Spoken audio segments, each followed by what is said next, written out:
जरा सोचो दोस्तों, अगर कोई इंसान अपनी लाइफ में चौबीसों घंटे किसी के डर के साए में जी रहा हो, उसको हर पल ऐसा लगता हो अभी कोई आएगा और मेरी जान ले लेगा। अगर किसी के साथ ऐसी सच्ची घटना हो जाए तो क्या होगा? कुछ ऐसा ही होता है हमारे आज की कहानी में। नमस्ते दोस्तों, मेरा नाम है किरण और आप देख रहे हैं हॉरर बॉक्स हिंदी। दोस्तों, अगर आपको ऐसे ही हॉरर मूवीज देखना पसंद है तो प्लीज हमारे चैनल को सब्सक्राइब जरूर करें, क्योंकि हम आपके लिए ऐसे ही वीडियोस लाते रहते हैं। दोस्तों, कहानी की शुरुआत में हम डेवी नाम के एक लड़के को देखते हैं जो 1984 में ओरेगन के सबर्ब में रहता है और वो अपनी समर की छुट्टियों में पेपर बॉय का काम करता था। कहानी में आगे हम डेवी का वॉइस ओवर सुनते हैं। वो कहता है, सबर्ब ऐसी जगह है जहाँ पर सबसे अजीब चीजें होती है। और ऐसा कहते हुए वो अपनी कहानी हमें बताने लगता है, जो कि हम आगे मूवी में देखेंगे। दोस्तों, डेवी के एरिया में पिछले कुछ दिनों से 13 लड़के गायब हुए थे और इन केस का आपस में कोई भी कनेक्शन नहीं था। अब ऐसे ही एक दिन लोकल पुलिस को एक अनजान चिट्ठी मिलती है जिसमें कोई इंसान उन लड़कों के मर्डर की जिम्मेदारी लेता है। अब इन सब हादसों को देखने के बाद डेवी को अपने पड़ोसी मैकी पर शक होने लगता है। लेकिन दोस्तों, यहाँ पर अजीब बात ये थी कि यहाँ मैकी ही खुद अपने टाउन का एक पॉपुलर पुलिस ऑफिसर था। दोस्तों, अब आप ये सोच रहे होंगे कि एक पुलिस ऑफिसर और 13 लड़कों के मर्डर के बीच क्या कनेक्शन हो सकता है और डेवी को उस पर शक क्यों है। इन सब सवालों का जवाब हमें कहानी में आगे पता चलेगा। खैर, अब डेवी के पास मैकी के खिलाफ कोई सॉलिड प्रूफ नहीं था।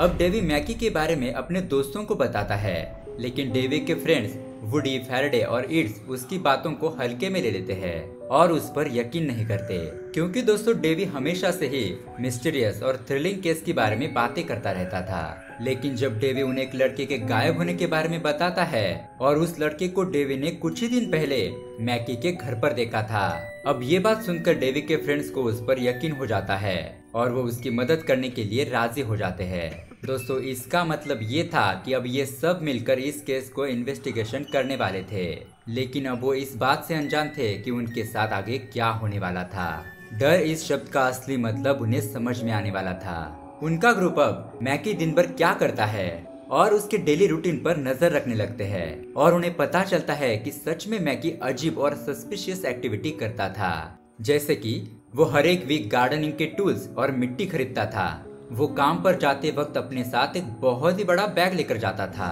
और तो और दोस्तों, मैकी रात के अंधेरे में जॉगिंग करता था। दोस्तों, उसके बाद उनका ग्रुप इन्वेस्टिगेशन के दौरान एक रात ये डिसाइड करता है कि वो मैकी के घर पर चुपके से जाकर एक वॉकी टॉकी रख कर आएंगे। लेकिन दोस्तों, इस मिशन के दौरान मैकी उन्हें देख लेता है और डेवी बहुत परेशान हो जाता है, क्योंकि कहीं मैकी को उसके इन्वेस्टिगेशन के बारे में पता न चला हो। अगली रात जब मैकी जॉगिंग के लिए जाता है तो डेवी और उसका ग्रुप एक प्लान बनाते हैं ताकि वो मैकी के खिलाफ जल्द से जल्द ठोस सबूत इकट्ठा कर पाए। अब इस इन्वेस्टिगेशन के दौरान वुडी और फैराडे को एक गाड़ी के साथ सोडियम हाइड्रोक्साइड के कुछ कंटेनर्स मिलते हैं जो कि मैकी के स्टोरेज रूम में थे। यहाँ दूसरी तरफ हम देखते हैं डेवी और इट्स को, जिनको खून से सना हुआ एक शर्ट मिलता है जो कि मैकी के गार्डन में था। और दोस्तों, ये शर्ट उसी लड़के का था जो गायब हुआ था। डेवी का कहना था कि मैकी इन लड़कों को मार कर उनकी बॉडी के पार्ट्स को कहीं फेंक देता होगा, जिसके लिए वो सोडियम हाइड्रोक्साइड का इस्तेमाल करता है ताकि डेड बॉडीज की स्मेल किसी को ना आए और किसी को पता ना चले। उसके बाद डेवी और उसका ग्रुप डेवी के पेरेंट्स को ये सारी बातें बताता है, लेकिन डेवी के पेरेंट्स उन पर यकीन नहीं करते। वो तो उल्टा उन पर ही गुस्सा हो जाते हैं और वो सभी लड़कों को मैकी के घर पर ले जाते हैं ताकि वो मैकी से माफी मांग सके। मैकी उनको आसानी से माफ भी कर देता है, लेकिन दोस्तों डेवी को उसके पेरेंट्स पनिशमेंट देते हैं कि आज से उसका घर से बाहर जाना बंद। अब अगले ही दिन हम देखते हैं कि मैकी डेवी के घर पर आता है और उन दोनों की बातचीत के दौरान मैकी बताता है कि जो लड़का मैकी के घर पर आया था वो उसका भतीजा है। अब इस बात को प्रूफ करने के लिए मैकी डेवी के घर से एक फोन करता है, लेकिन दोस्तों उस कॉल का रिटर्न में कोई भी जवाब नहीं आता। उसके बाद डेवी इस बात का पता लगाता है कि जिस नंबर पर मैकी ने कॉल किया था वो तो खुद मैकी का ही नंबर था। अब इन सब के बाद डेवी का मैकी के ऊपर से शक और भी ज्यादा गहरा हो जाता है।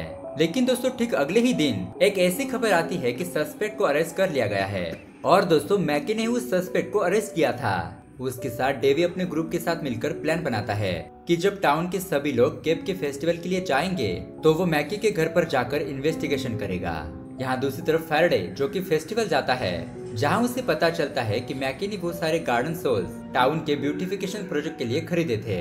अब ये पता लगने के बाद फैराडे और ईट्स वहाँ से चले जाते हैं, क्योंकि उन्हें लगता है कि यहाँ पर अब उन्हें कुछ नहीं मिलेगा। यहाँ दूसरी तरफ हम डेवी, वुडी और डेवी की पड़ोसन निक को देखते हैं, जो कि अब मैकी के घर पर घुस चुके थे। वो अपने साथ एक वीडियो कैमरा भी लेकर जाते हैं, जिससे सबूत इकट्ठा करने में उन्हें मदद हो और लोग उन पर यकीन कर सके। अब उन्हें घर के बेसमेंट में एक लॉकर रूम मिलता है। जब वो लोग उस रूम के बाथरूम में जाते हैं तो उन्हें वहाँ पर एक मिसिंग लड़की की सड़ी हुई लाश मिलती है और एक जिंदा किडनैप लड़का भी। उसके बाद वो उन दोनों को रेस्क्यू करते हैं और मैकी के घर से भागने लगते हैं। लेकिन तभी डेवी की नजर एक वॉल पर पड़ती है, जहाँ पर ढेर सारे फोटोग्राफ्स लगे हुए थे। और दोस्तों उनमें मैकी के फैमिली के फोटोज नहीं, बल्कि उन लड़कों के फैमिली के पिक्चर थे जिन्होंने मैकी ने मारा था। अब इन पिक्चर्स के बीच मैकी को अपनी फैमिली का फोटो भी दिखाई देता है और उसे समझ आ जाता है कि मैकी का अगला शिकार डेवी यानी कि वो खुद है। उसके बाद डेवी का ग्रुप ये सारे एविडेंस पुलिस को दिखाते हैं और ये सब मिलकर मैकी के खिलाफ एक वारंट निकालते हैं। उसके बाद हम देखते हैं कि डेवी और वुडी ये दोनों डेवी के घर पर सो रहे थे। तभी रात में मैकी डेवी के घर पर आ जाता है। मैकी उन्हें अपने पुलिस की गाड़ी में डालकर एक सुनसान जगह पर छोड़ देता है और वो उनसे कहता है कि अब वो उनके साथ मैन हंटिंग का गेम खेलेगा। मतलब दोस्तों वो उन्हें तड़पा तड़पा कर मारने वाला था। अब ये सुनकर डेवी और वुडी बहुत ही ज्यादा डर जाते हैं और जंगल में भाग जाते हैं। वो भागते भागते ऐसी जगह पर आते हैं जहाँ पर उन्हें लाशों का ढेर दिखाई देता है। ये देखकर वो और भी ज्यादा घबरा जाते हैं। यहाँ मैकी डेवी और वुडी का पीछा करता है और वो डेवी के पैर पर चाकू से वार कर देता है। इससे डेवी को बहुत ज्यादा दर्द होने लगा था और वो जोर जोर से चिल्लाने लगता है। दोस्तों उसके बाद मैकी वुडी को ढूंढकर उसका गला काट देता है और उसे बड़े ही बेरहमी से मार डालता है। उसके बाद मैकी डेवी को फिर से पकड़ता है, लेकिन वो उसे जान से नहीं मारता। वो डेवी को ये कहकर छोड़ देता है कि वो उसे मारने के लिए एक न एक दिन वापस जरूर आएगा, क्योंकि दोस्तों डेवी ने ही मैकी के खिलाफ सबूत इकट्ठा करके पुलिस को दिए थे। इसका मतलब दोस्तों मैकी जब तक वापस ना आए तब तक डेवी मैकी के डर के साए में जिएगा। उसे हमेशा से ही इसी डर में रहना होगा कि अभी मैकी आ सकता है और वो उस पर हमला कर सकता है। और दोस्तों ये बात बहुत ही ज्यादा स्केरी थी। अब डेवी किसी तरह रेंगते रेंगते रोड पर पहुंचता है, जहाँ पर एक आदमी उसे हॉस्पिटल ले जाता है। उसके कुछ दिन बाद हम देखते हैं डेवी ठीक हो जाता है और वो अपने डेली लाइफ में वापस आ जाता है, जहाँ पर वो सुबह पेपर बॉय का काम करता है। अपने इस डेली रूट से जाते वक्त वो अपने दोस्त वुडी के बंद घर को भी देखता है। निकी को गुड बाय कहता है, जो कि इस टाउन को छोड़कर दूसरी जगह पर रहने के लिए जा रही थी। उसके बाद वो अपने दोस्त ईट्स और फैराडे को देखता है, तो वो दोनों उनकी ग्रुप की निशानी के तौर पर लगाए गए पेड़ को तोड़ते हुए डेवी को नजरअंदाज कर देते हैं। मतलब कि दोस्तों डेवी के दोस्त उसके साथ पहले जैसा बर्ताव नहीं कर रहे थे। अब वो उसके दोस्त नहीं थे। उनको इस बात का पछतावा हो रहा था कि उन्होंने डेवी के साथ इन्वेस्टिगेशन क्यों की। उसके बाद डेवी मैकी के घर को देखता है, जिस पर पुलिस का टेप लगा हुआ था। और जब वो न्यूज़पेपर ओपन करता है तो उस न्यूज में लिखा हुआ था कि कैप स्लेयर अभी तक फरार है। उसके बाद दोस्तों हम डेवी के वॉइस ओवर को सुन पाते हैं, जहाँ वो हमें बताता है कि सबर्ब में सबसे ज्यादा अजीब चीजें होती है और लोगों को पता भी नहीं लगता कि कब उनका पड़ोसी एक किलर निकल जाए। और दोस्तों ये मूवी यहीं पर एंड हो जाती है। तो दोस्तों ये थी समर ऑफ 84 मूवी की कहानी।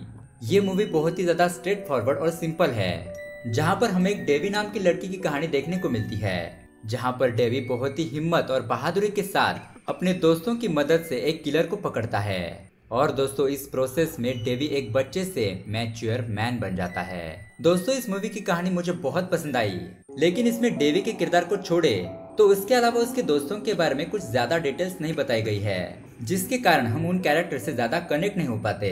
और तो और दोस्तों हमें ये पता होता है कि हर मर्डर मिस्ट्री में या फिर साइको किलर के केस में वो लोग लोगों को क्यों मारते हैं, ये रीजन हमें मूवी के एंड तक पता चल जाता है। लेकिन दोस्तों इस फिल्म में जो किलर है उसके ऐसे कत्ल करने के पीछे क्या वजह हो सकती है, ये हमें बताया नहीं गया है। और दोस्तों डायरेक्टर ने ये कहानी जानबूझकर ही ऐसी बनाई है और यही बात इस मूवी को बहुत ही ज्यादा स्कैरी बनाती है, क्योंकि दोस्तों इस मूवी में हमें बताया गया है कि हमारे लाइफ में हम जिन पड़ोसियों के साथ जीते हैं शायद उनमें से ही कोई किलर भी हो सकता है।